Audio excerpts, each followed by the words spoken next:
আসসালামু আলাইকুম। আমি মোহাম্মদ পারভেজ হোসেন। আজকে একটু অন্য ধরনের কথাবার্তা বলতে আসছি। সচরাচর আপনারা জানেন আমি টুকটাক আবৃত্তি করে থাকি। তো আজকে যে বিষয়টা নিয়ে কথা বলবো, কোরআন শরীফের একটা আয়াত নিয়ে কথা বলবো। সূরা বাকারার 286 নম্বর আয়াত। তার আগে একটা ছোট্ট ঘটনা বলি।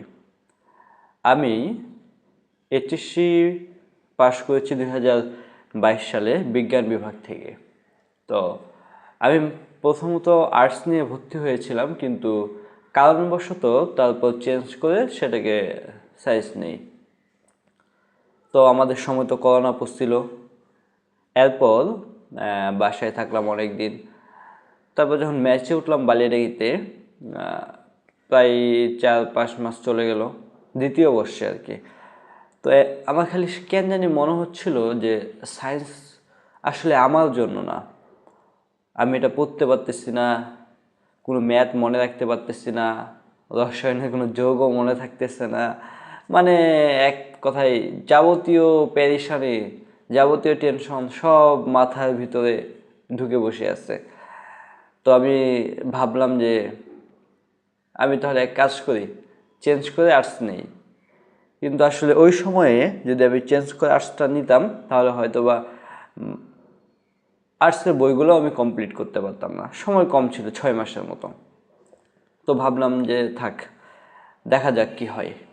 পরীক্ষা দিলাম, পাশ করলাম, ভর্তি হলাম অনার্সে। এখন অনার্সে ভর্তির সময় আমি ভাবতেছি কি সাবজেক্ট নিয়ে পড়বো। অনেকে সাজেশন দিল বাংলা বই নিয়ে, বাংলা সাবজেক্ট নিয়ে পড়তে, যেহেতু টুকটাক লেখালেখি করি, এতে আমারও একটু সুবিধা হবে। কিন্তু কেন জানি আমার মনে হচ্ছে বাংলা তো আমি টুকটাক এমনিতেই পড়ি, তার চেয়ে এমন একটা সাবজেক্ট নেই যেটা ভবিষ্যতে আমার কাজে লাগবে, যে কোনো চাকরি বা সেক্টর বৃদ্ধি পাবে, চাকরির সেক্টর।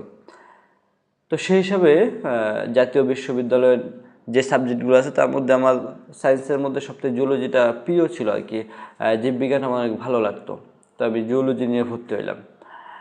তো কিছুদিন পরে প্রথম বর্ষ শেষ দিকে এবং দ্বিতীয় বর্ষ আমাদের কিন্তু এখন ফর্ম ফিল আপ চলতেছে। তারপর বারবার কেন জানি মনে হচ্ছে যে আসলে জুলজি নেওয়াটা আমার জন্য উচিত হয় নাই। সবসময় কেমন মনে হচ্ছে যে এটা আমার একটা বোঝা হয়ে আছে। কিন্তু ইদানিং একটা আয়াত আমার মাথায় খুব বেশি ঘুরপাক খায়, যে আল্লাহ তাআলা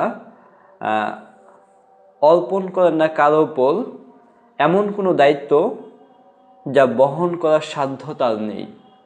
আসলে যখন আমি এই আয়াতটা পড়লাম এবং এটা বাংলা তর্জমাটা পড়লাম, তার মাথায় একটা চিন্তা চলে আসলো।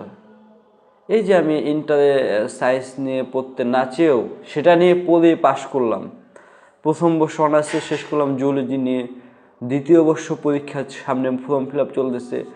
আচ্ছা, আমার যদি এটা বহন করার সামর্থ্য না থাকতো বা সাধ্য না থাকতো, আল্লাহ তো আমার উপর এটা অর্পণ করতেন না।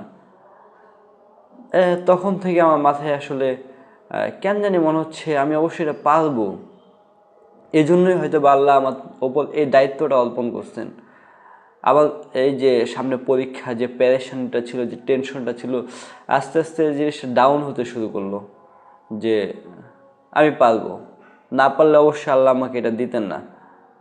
আমি পারবো বিধায় আল্লাহ তাআলা আমাকে এই সাবজেক্টটা আর কি মানে পড়ার সুযোগ করে দিয়েছেন। যে যাই হোক, তো পৃথিবীতে আমরা যারা আল্লাহতে বিশ্বাসী, যারা ইসলাম ধর্মে বিশ্বাসী, তারা আর কি মনে করি যে প্রত্যেকটা মানুষ যে কাজটাই করে না কেন, সে কাজটা করার সাধ্য তার আছে বিধায় সে কাজটা করতেছে। যে শিক্ষক, সে কিন্তু একটানা অনেকক্ষণ লেকচার দিতে পারে, এই জিনিসটা তার সাধ্য, সেটা বহন করতে পারে। কিন্তু যে কথা বলতে পারে না, সে দেখবেন অন্য কোনো কাজ করতেছে। তাহলে প্রত্যেকটা মানুষই তার সাধ্য অনুযায়ী একটা কাজের সাথে সম্পৃক্ত আছে এবং সেটা সে বহন করতে সক্ষম। তো আসলেই আল্লাহ তাআলা আমাদেরকে অনেক বেশি ভালোবাসেন।